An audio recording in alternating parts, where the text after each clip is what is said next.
Views for days. And oh, hello.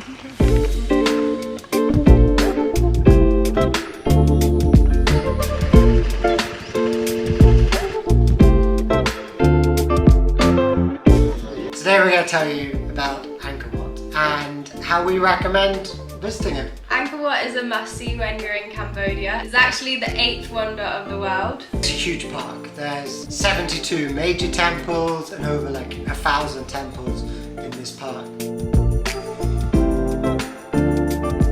You can get a one-day pass, or they even sell 3-day passes. There's a few different ways that you can do Angkor Wat and get around it. The way most people do it is they hire a tuk-tuk driver for the day. The tuk-tuk driver will drive them from Siem Reap, the town, to the park, and then we'll stay with them, taking them from temple to temple.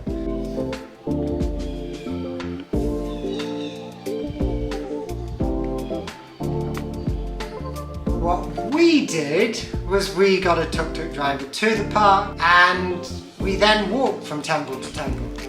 And this definitely wasn't for the faint-hearted. We ended up walking 17 kilometers.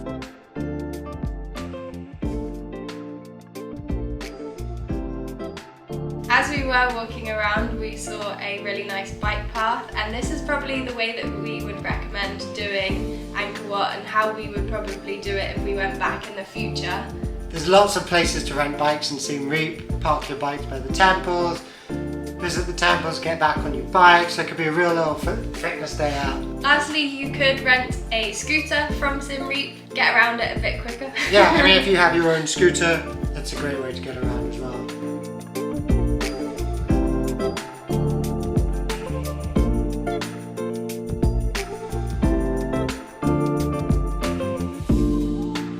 One point to note is that we got our tickets online the night before. Maybe save us a little bit of queuing because it can be quite busy, particularly if you get there for sunrise, which is a lot of people like to do.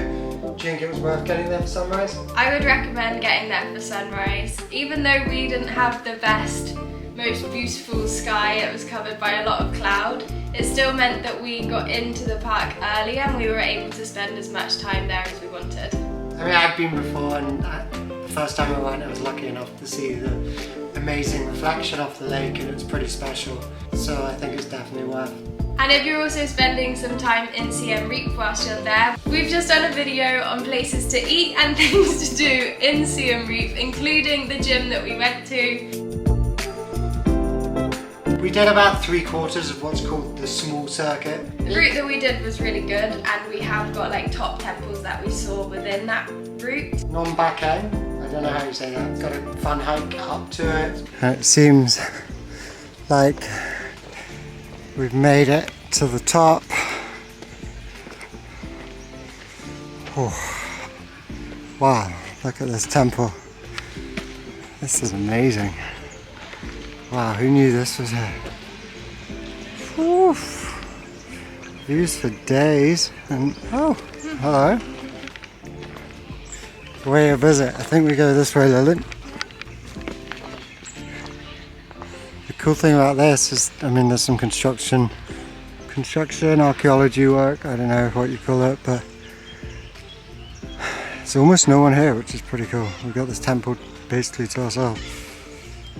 As I say that, 2 people are about to walk in my shop, but yeah, compared with Angkor Wat, it's pretty amazing.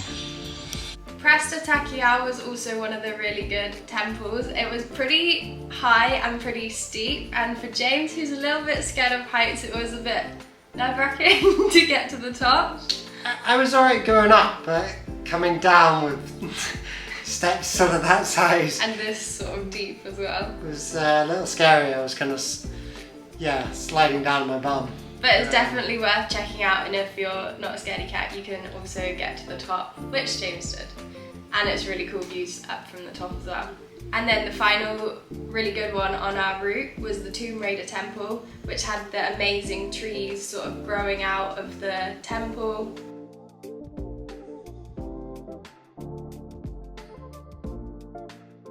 Thank you for watching this video. Don't forget to like and subscribe, and we'll see you